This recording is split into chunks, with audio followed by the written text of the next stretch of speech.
Friends, I'm here today with Mark Butt, renowned surfer from Goa, not to say only Goa, a person who has represented India on several occasions. Welcome, Mark, to the chat show with us. I hope you are very comfortable having your coffee. To begin with, I just wanted to ask you how you got up with this sport. You know, what attracted you to this sport, this unique sport of windsurfing or whatever you call it, surfing? Right. We came back from Kenya, where I was born and brought up in Kenya. Okay. I'm originally from Goa, but we were based in Kenya for the beginning. Came back to Goa, and at that point of time, Baga was like, let's say, Tirakkal is to Goa at the moment. Long, far away distance. So we used to come to Baga picnic spot, but distant picnic spot. Kalangut was much closer, and we're from Saligaon. So every Saturday, Sunday, come down cycling to Baga. At which point of time, there was a gentleman called John Lucas who had a small windsurfing school about maybe 100 meters from where we are sitting right now. Okay. Which is funny that way. And he started a little windsurfing school. There were quite a few Goan boys and tourists of those days who were interested. I was as well. I was a bit too small. I think I must have weighed about 40 kilos or something like that. And so I couldn't get out onto the ocean because I couldn't lift up the sail. I wasn't heavy enough to pull up the sail. But spent about like half a... That was what age were you at that time when you came back from Kenya? I was 12, but we started coming here by around... I mean, the windsurfing school started when I was about 13. So there was a school here, basically? It was more like a club, but he was teaching. So he was offering instruction and renting out equipment. Okay. And that's where it all began. You got attracted. You were when you were in Kenya. You were anything to do with the marine sport or anything? You were there, locked there. No, we were based in Nairobi, which is completely inland. Landlocked, yeah. Yes, it's landlocked. But used to go down to Mombasa, which is on the coast, for holidays. And en route, the family had a small boat in Lake Naivasha. Okay. So we used to stop there and fish and things like that. Nice to hear these names. You know, Mombasa. We only hear this in like storytelling or something like that. Yeah. Yeah, different places. As we find it exotic for us. People in other parts of the world must be finding names like Baga and Anjuna, Bagator, Saligaon. Wow, very exotic and wonderful.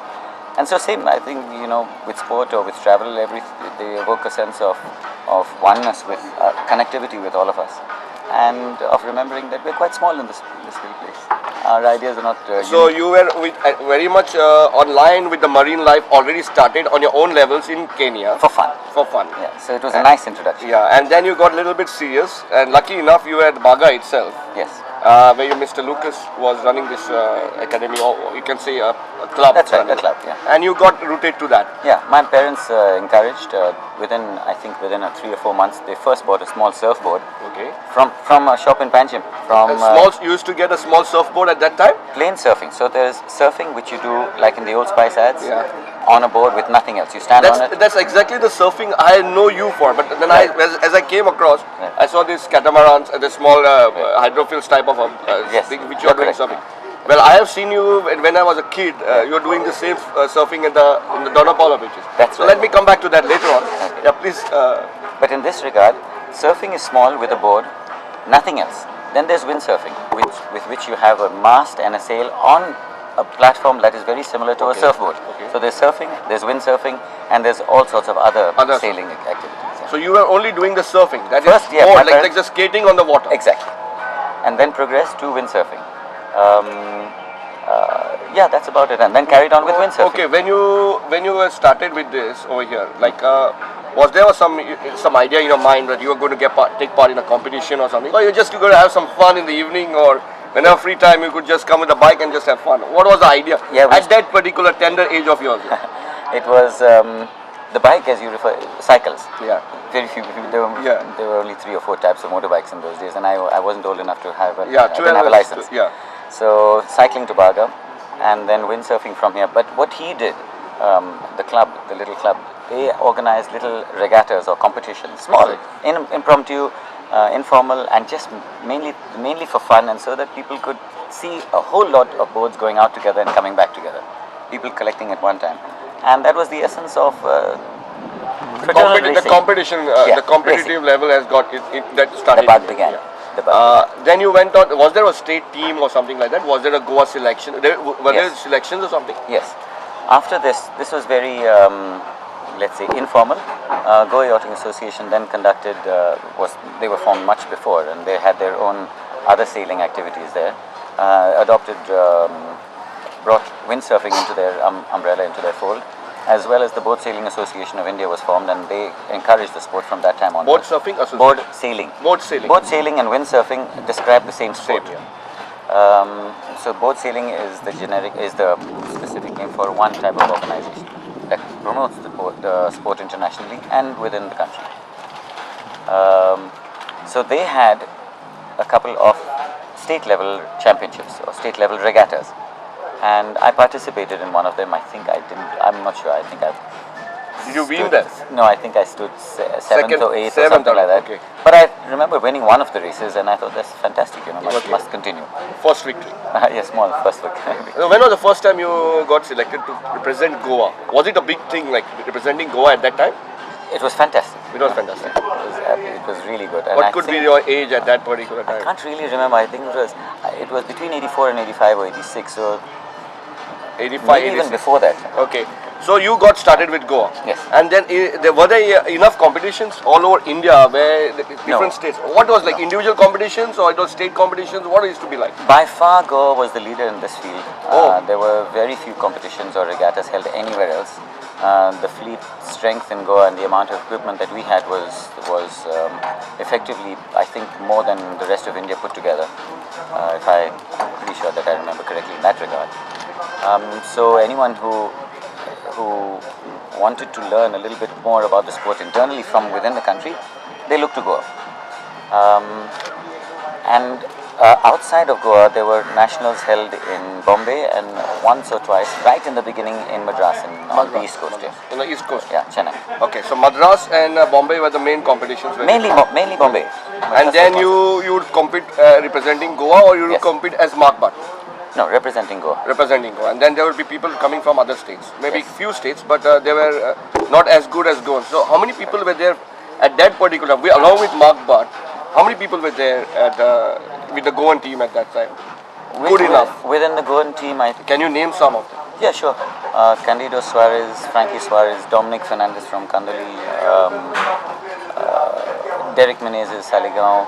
Then how did Mark Butt elate on the, I mean, he got in the flying. So you represented from Goa, you went on to represent India. I think some of Yes. the national championships you were the winner. That's correct. You did not win the first championship you took part, but then on you went on to win many more later on consecutively. That's right. And that's how you started representing India. That's right. And then it was Mark Butt all over. So how did you represent India? When was the first time you represented India? Which competition? I think it was 85 or 86 in Thailand, and that was... This is in Bangkok? No, in Pattaya. Pattaya. The Siam World, I think the 9th or the 10th Siam World Cup and the King's Cup Regatta in Thailand. Okay, and you were the winners there also, or you're number 3 there? No, yeah, I won a couple of, I stood third in one of the events, but I didn't win it. I remember this because I was hardly, I believe, at that time 11 or 10 or 11. Yeah. And then you shared a cutting with me because my cutting was then there was Mark Butt on the headlines on top. So I know that particularly you were somewhere number 3. So I keep insisting on my conversation that you were number 3 in the international. So that was how Mark Butt got into this. Yeah. Coming back to your personal how was it when you started? You explained to us that there were not much club or just a small club moving, and you just it was a hobby which you developed into a competitive level. Right. Even today, it's just a hobby at the competitive level. Lesser amount of competition, but more of relaxation. Yeah. The same time, I wanted to know your family background. You told us about coming from Kenya. Yes. How did was there something to do with your family and the marine life? Was there something there in a background with your surname or whatever? Okay, to answer your first, in fact, you alluded to something very important right in the beginning when you suggested that there was, when you said that we were both on the same page in that newspaper. And at that point of time, hockey and cricket ruled everything. Yes. Yeah. And that's why, your background with cricket was, is interesting to, let's say, not compare, but at least to present it on the same page.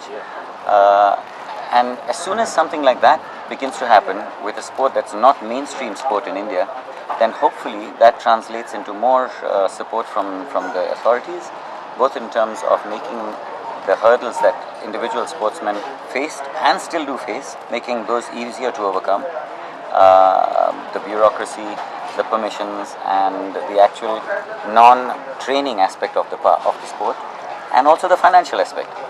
Once people understand that there's something else, great. And now, in those days there was no internet. It was people understood what they were reading in the papers. Absolutely. Sometimes a little bit in the newspapers. On TV. But everything, all of that was backed by advertising rupees or dollars or whatever. As that money gets spread around different sports, then those other alternative, or not alternative, but non-mainstream sports in India hopefully get the support that they require to grow. So that's important and still is. Small little interviews like this to me make such a difference in terms of building the awareness and the possibility that other people can just say, yeah, I'd like to go for that. Yeah. And there are people that can help. Exactly. Especially what happens was that you were winning the Goan championships. Yeah. You went on to win the national championship. Yeah. But when a Goan, even if the sport is well taken care by Goa at that particular level, but when a Goan wins an international championship, and that itself is a big commercial advertisement done for the sport itself in Goa. So after you read Mark Butt winning taking the number 3 spot, there must have been so many of the boys who must have been thinking, yeah, I also want to do that surfing. Exactly. It does happen that way. Yes, that's beautiful. Just coming back again, you yourself Mark Butt, and you say you're a Goan. Yes. How can you give me a little bit explicit on that? That Butt is a Punjabi or a Pakistani surname. How do you come out of that? Sure. Many families from Goa, as they've done in the last, let's say, 20 years, who've gone to the Gulf, for example, or Canada or other places, non-India, for work and employment and to further their career prospects. Earlier, there were many people from Goa who used to go to East Africa, Kenya, Uganda, Tanzania, for jobs. Not only Goa, all over India. Certainly. And our family traditionally has been that. I'm the 5th generation from my house in Saligaon, from my maternal side. My mum and my dad's family also migrated to Kenya about 3 generations ago. So they are complete Kenyans, but of Indian origin. And this was pre-partition. So they are my Pakistan. Could be not frontiers. That's right. Yeah. So I'm not sure Indian Kashmir or Pakistan Kashmir, but it is from some part of Kashmir. That's the origin of the surname. The rest is all Demelo. That's the other side. So that's where I'm. Okay. So that's how you'll end up to be in Goa. Yes.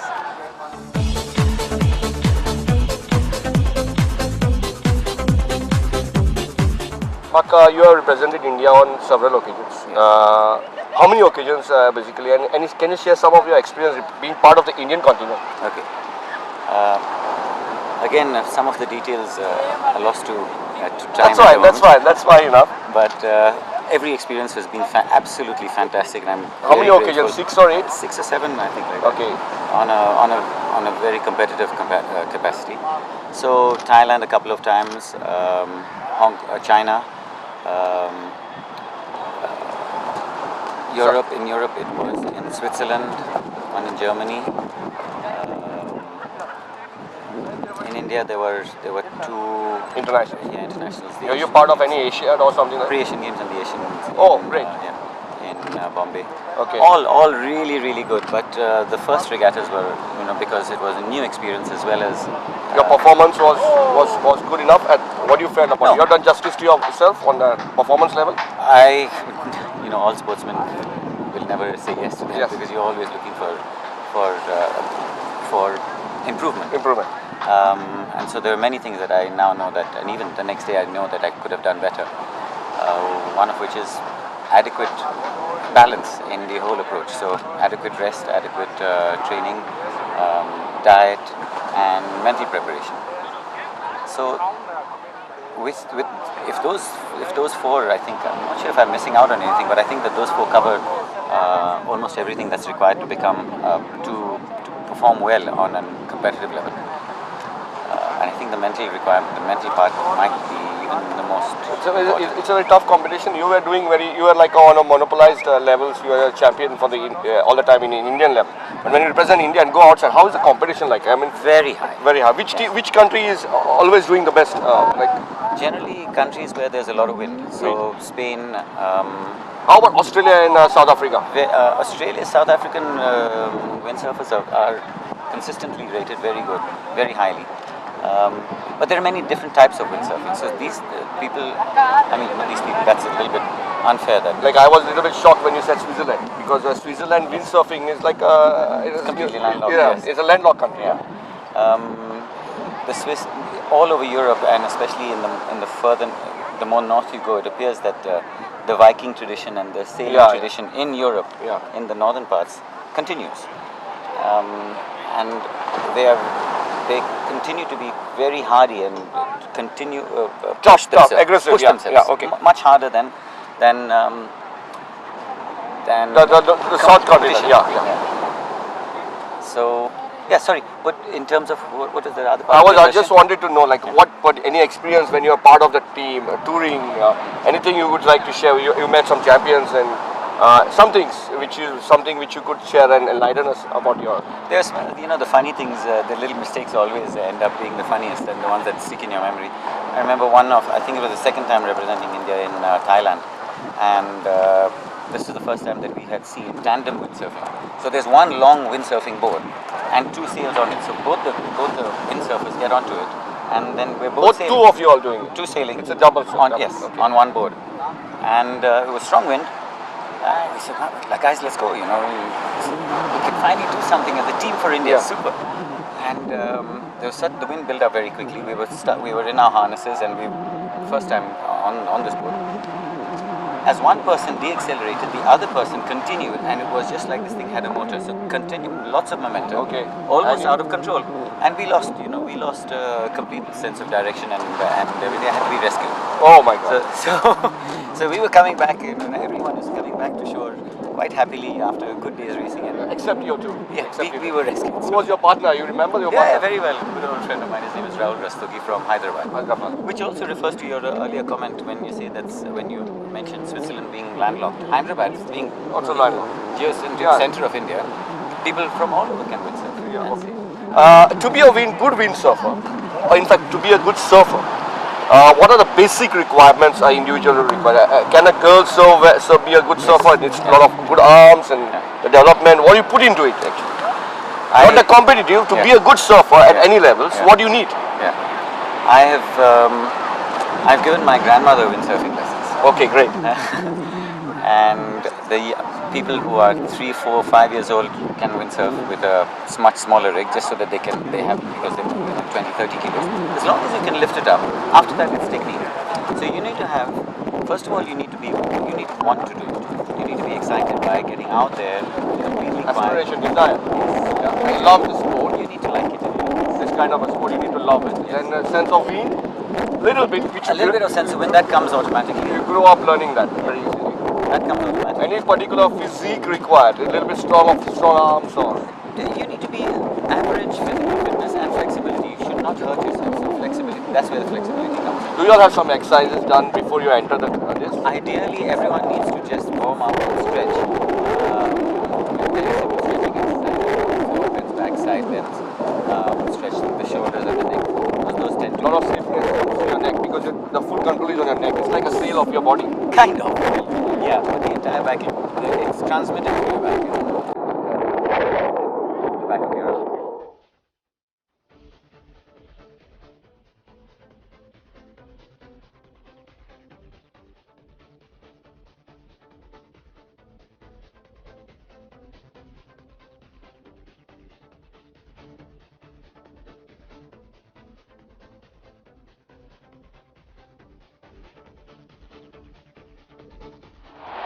We are at Baga, where Mark is running a small sailing club here, where a lot of visitors and a lot of club members, you must be watching here and there with the sails in the water. Mark is also engrossed totally in his work and his hobby come profession, which he mentions all the while he's talking on the chat with me. Just wanted to ask you about, you have been associated with this sport. How many hours you put in a day, a day-to-day basis? Currently, in fact, and I'm not talking about the competition level. And also on the way running through, I just wanted to ask you, do you have a coach as such? Can you name one of your coaches? Because every sport a sports person as a coach. Do you have a coach you would like to name? At the moment, so to answer your first question, this new club takes almost all of my time. So we're here from about 10 in the morning to about 6 in the evening.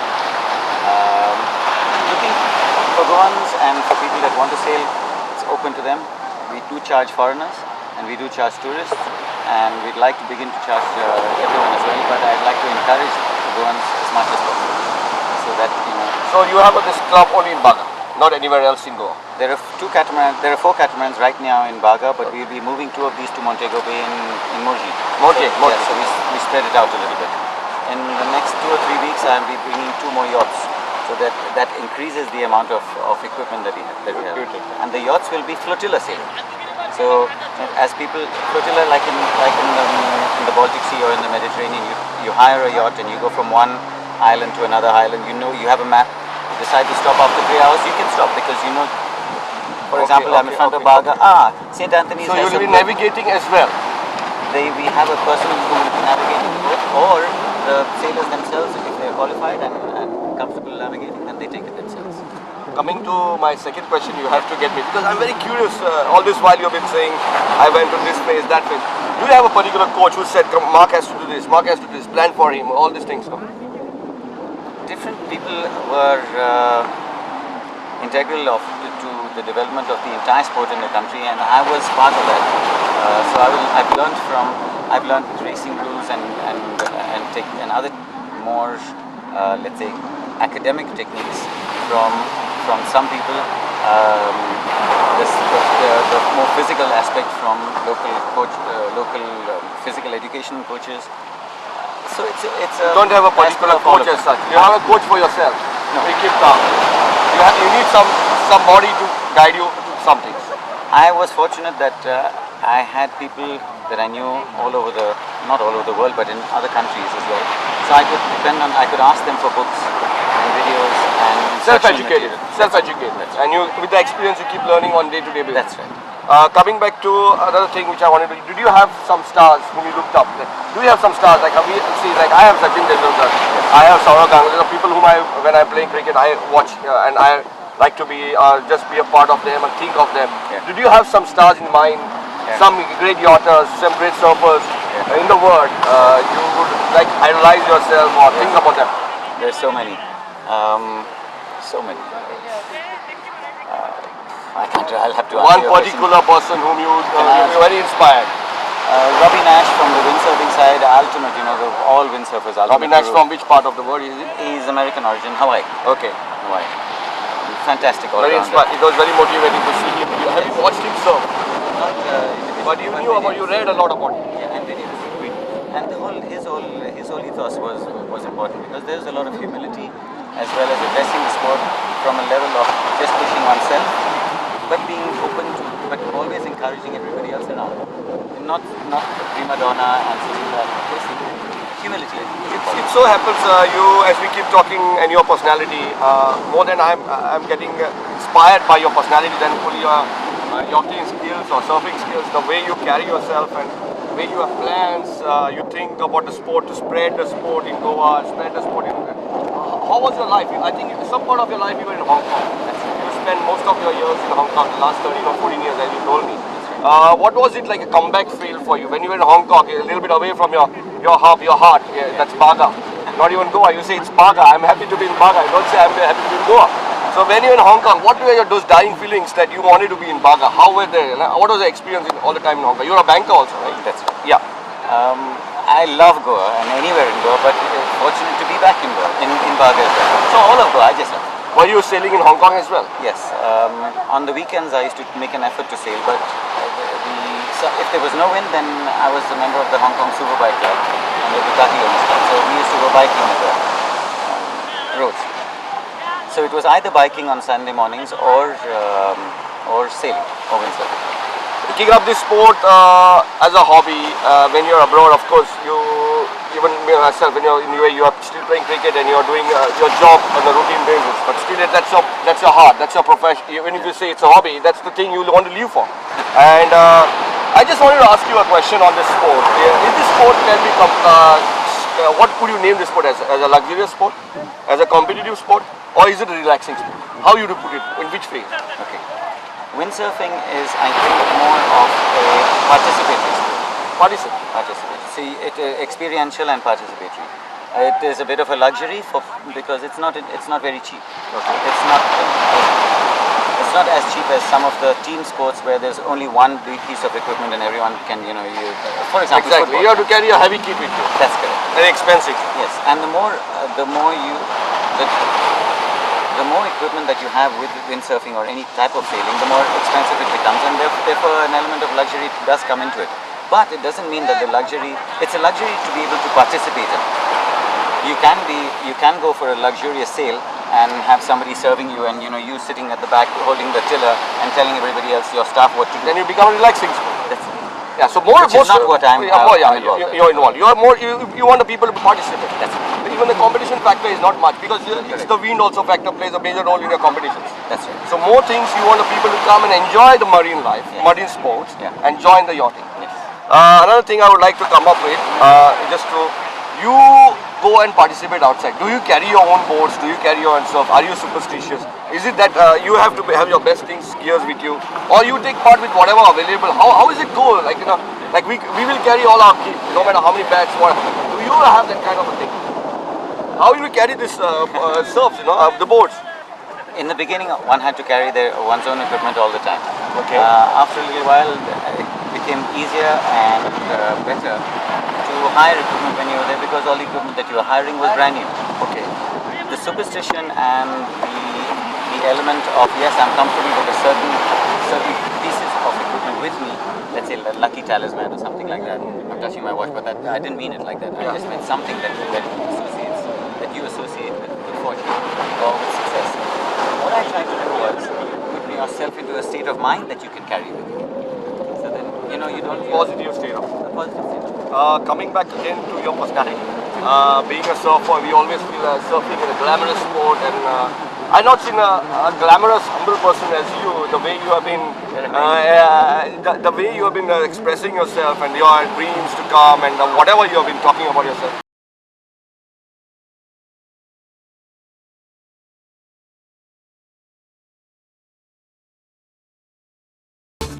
Just wanted to get back on the sport. You are with this sport for a long time now, almost 30 years. Yeah. I got it right? Quite okay.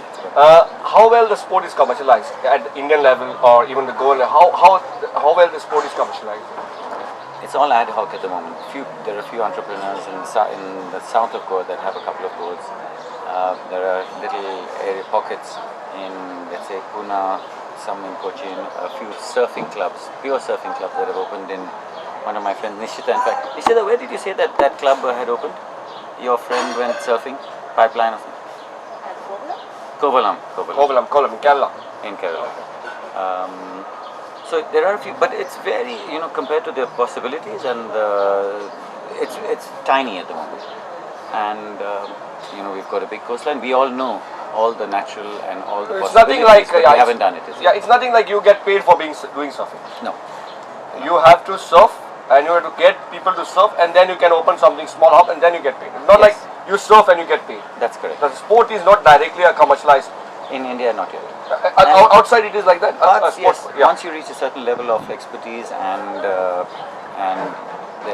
perhaps like maybe a fan following or okay, you have continuous performance. You have sponsors and all this. Then you get sponsors. Reebok or whatever. Yeah. Mainly the equipment manufacturers. Equipment manufacturers. Yeah. Okay. Coming back to it again, do you still compete in the international levels? Do you or you stop competing? You have decided that now I'm not. No, not at all. There's always a competitive spirit. With Okay. If you've raced once, you'll always feel like Feel racing. like racing. And so this year at the nationals, I plan on competing, which is one of the reasons. Great. For me, yeah. Which is fun. Thanks. Yeah. Which is one of the reasons I'm happy to be here. Is there an age barrier or something like that? Yeah, more than 100. If you're past 100 years old, then it's a little bit difficult. I like that.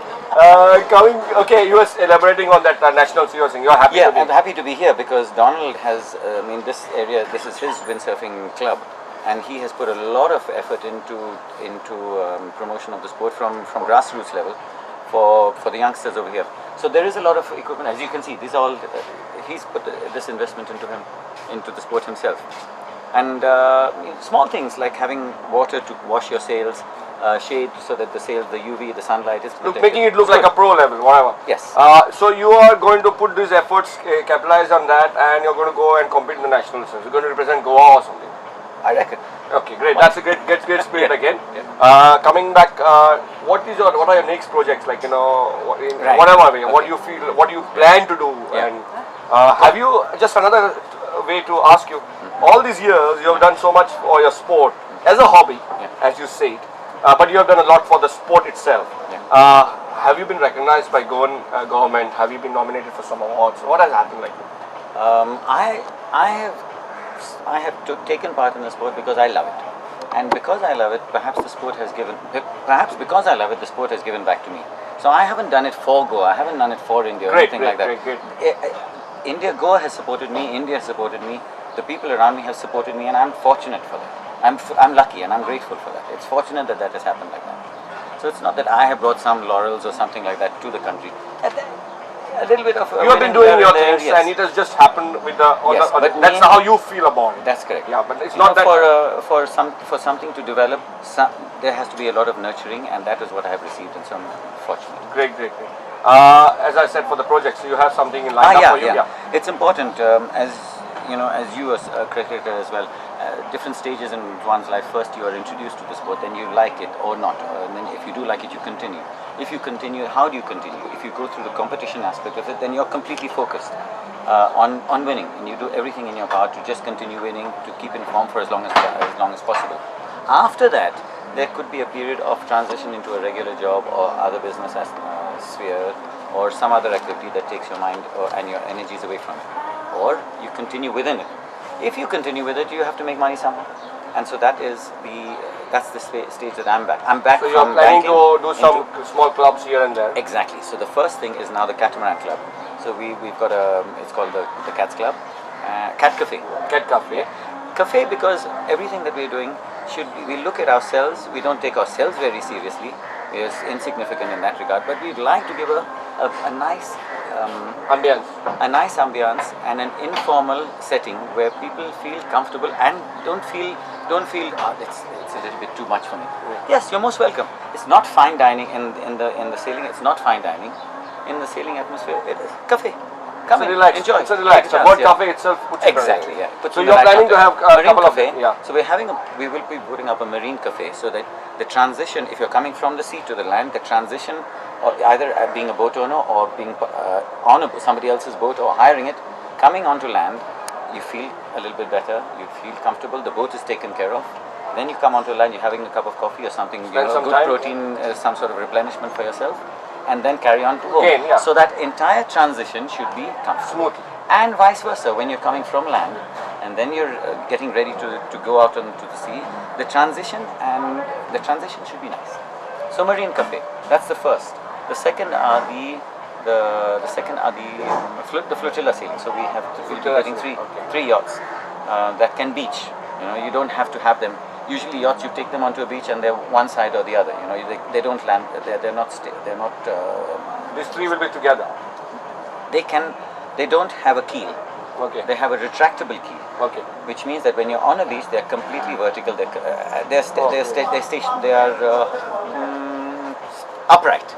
They're upright. They don't tilt to one side or to the other, which is ideal for going from one beach to another, deciding, that beach looks really nice. I think I'm going to have a little reshad mackerel at St. Anthony's, for example. Come back to whichever and then one. continue if you like. Navigation goes on par with that. Yes. So flotilla sailing. Flotilla sailing and marine cafe. Marine cafe, cat cafe. Anything else beyond Goa you plan or slowly? Yeah. All of this. Baga is the melting pot, crucible for all of this. This is where we test the product and the receptivity in Baga, and then move on. So this is the hub. Yes. This is the hub. It starts from here, and then you see the moment what's happening, and then you plan to move on. That's correct. It was nice, really, the time you spent with us. I just want to ask you and guide our juniors, kids, or the people, the teens who are watching you, me chat with you. Any suggestions you like to tell on marine sports or any kind of sport to make your career, to make your life, the development of your life? Anything you would like to suggest to anyone? For me, I can only suggest from my frame of reference, and what I required is always to never lose focus. If you could continue focusing on what you believe is what you believe in, then Do what you believe. do what you believe in. Do what Don't you- lose focus. There are many things. Clouds will come. There are storms. There is good weather. In good weather, you can see your target. If you're driving from Bombay to Goa, your headlamps can only see. You can only see 200 meters, but you still remember that it goes at the end. Very well said, Mark. Really, One step at a time. Really appreciate again the time you spent and the way the person I'm dealing with and the way you have been so.